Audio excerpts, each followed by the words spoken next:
গন তুলিতে রে সাধু সাধু হাতে বরিল কাটা কালা গাছের দলহারে বাইগন ও বাইগন ধরে জোপায় জোপা।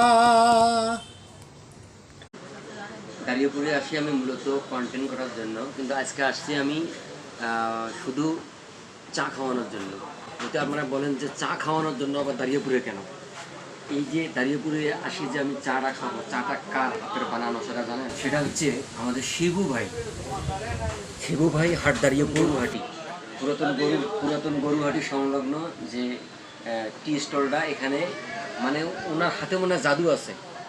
এই যে একটু করে ভাই চা দেন আমার, এই যে ইনি হচ্ছে শিবু ভাই। হ্যাঁ, আমার এই দোকান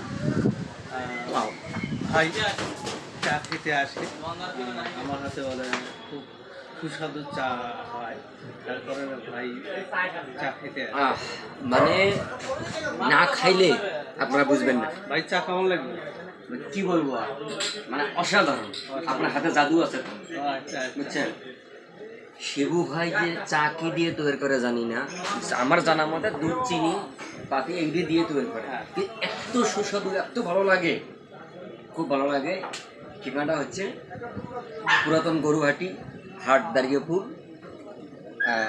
গরুহাটির সংলগ্ন আর কি, সাথেই আপনার এটা খুব ভালো লাগে। আপনারা সবাই আসবেন এখানে, চা খাবেন, মানে মজা পাবেন।